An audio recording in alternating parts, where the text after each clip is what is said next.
Khodam tidak bisa menyakiti fisik manusia. Namun, khodam bisa menjadi perantara masuknya penyakit ke dalam fisik manusia.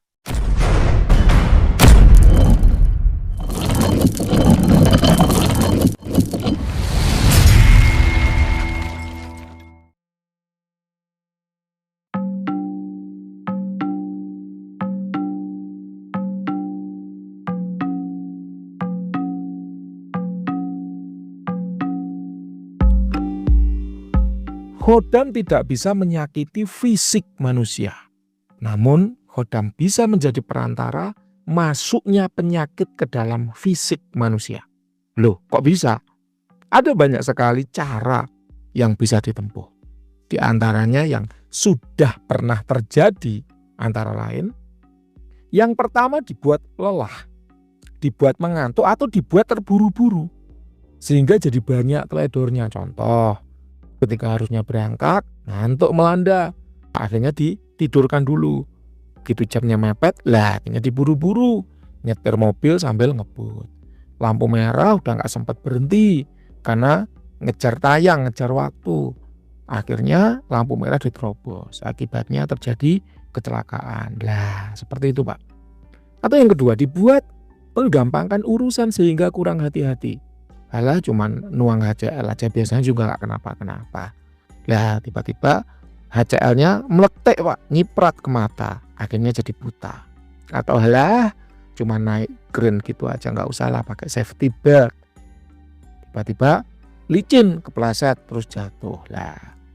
Atau menggampangkan, contohnya gak usah pakai helm lah, cuman nurunkan papan besi aja, biasanya juga gak kenapa-kenapa. Pada saat itu talinya putus, sehingga terus nibani itu apa ya, kejatuhan. Akhirnya terus jadi kecelakaan kerja. Atau yang ketiga, dibuat agar melihat hal-hal yang tidak sehingga mengalami depresi, delusi atau kurang waras. Contohnya naik gunung, ditunjukkan ada jalan padahal jurang, akhirnya jatuh. Atau ketika naik gunung seolah-olah dibuat melihat timnya belok kiri, padahal semua timnya belok kanan. Akhirnya nyasar. Dibuat seolah-olah di depannya itu ada pasar, ada keramaian, sehingga hatinya tergelitik untuk mendatangi sumber keramaian itu. Ternyata itu adalah jurang di antara dua tebing. Dan hal kayak gini udah banyak ya terjadi di channel-channel horor dan sering dibahas oleh para pendaki gunung. Atau yang keempat, dibuat selalu menuruti hawa nafsu, sehingga hancur urusan karirnya, hancur rezekinya, hancur kesehatannya, hancur asmaranya, dan lain-lain. Ini jadi satu nih dengan yang nomor 5, yaitu apa? Dibuat serakah, sehingga terjerumus pada perilaku menyimpang. Ini udah pernah Mbak bahas. Dikala itu pas booming-boomingnya Akik, ada salah seorang teman praktisi dari Tulungagung. Beliau disewa khusus oleh seorang istri pejabat eselon 2 di daerah sana. Karena istrinya merasakan ada perubahan sikap yang drastis pada diri suaminya. Apa yang terjadi ketika ditelusuri, ternyata ada sebuah benda yang tidak wajar yang berada di meja kerja si suami ini tadi, yaitu sebuah cincin Akik. Cincin ini konon adalah pemberian dari teman politiknya, dari rekan sesama pemain politik. Ternyata dalam cincin itu dihuni oleh jin jahat, jin yang berenergi negatif, yang mana barang siapa yang memakai cincin tersebut, maka hawa nafsunya itu seolah-olah diumbar.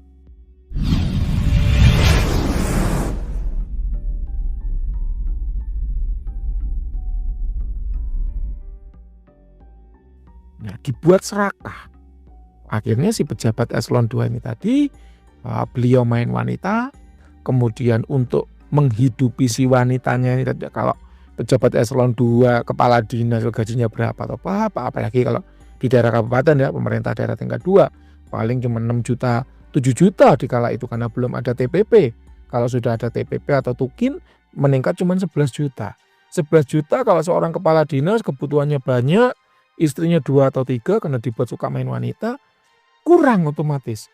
Lalu apa yang terjadi untuk mencukupi kebutuhan para wanita-wanita simpanannya tadi? Dibuat korupsi. Korupsi karena kebutuhannya banyak, akhirnya nggak hati-hati ya, karena muncul sifat serakah, akhirnya ketahuan, ketangkap KPK, akhirnya dipenjara. Karena dipenjara akhirnya diturunkan dengan paksa dari jabatannya.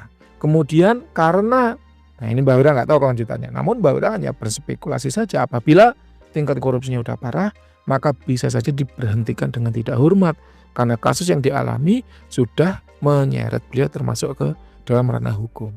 Gitu Pak. Jadi unik sekali cara bermain magic ini. Seolah-olah itu adalah hadiah, padahal adalah racun yang mematikan. Memang mempengaruhinya lewat alam bawah sadar, halus sekali, sehingga korban tidak merasa diguna-guna. Namun sesungguhnya dia sudah terjebak dalam magic yang dimainkan oleh lawan politiknya. Mirip-mirip seperti genjutsunya Uchiha Shisui.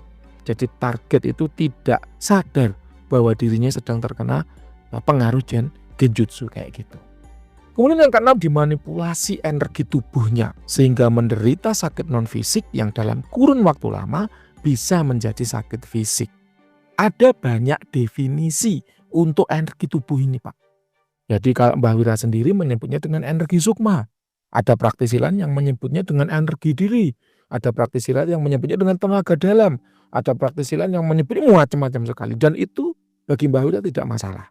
Karena memang dalam dunia supranatural ini tidak ada kamus besar bahasa supranaturalnya. Belum ada.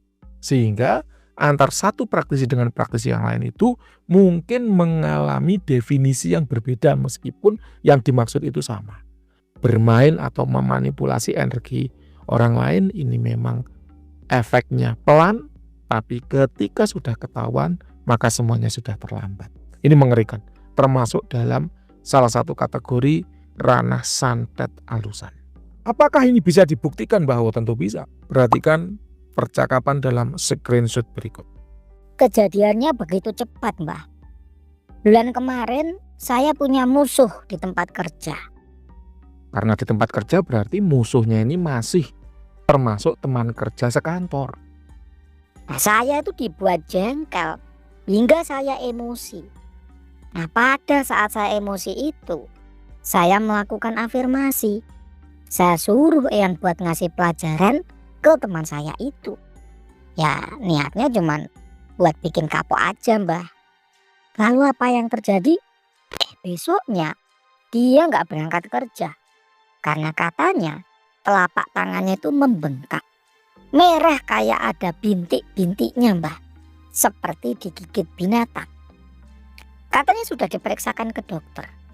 Hingga datang ke tukang pijet, tapi belum ada perubahan. Hingga kini belum sembuh juga.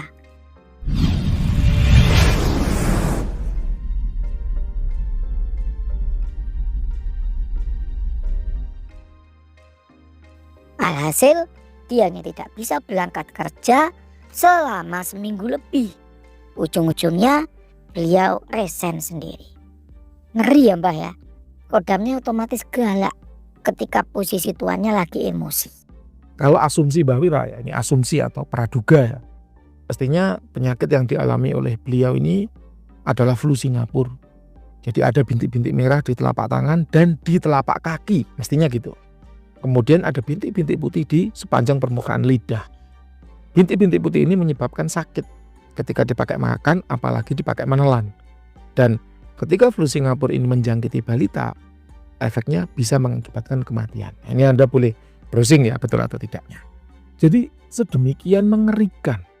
Ketika tuan dari si kodam disakiti, maka kodamnya langsung otomatis membalaskan sakit hati dari tuannya. Tanpa diperintah. Apalagi kalau diperintah, seperti ini efeknya.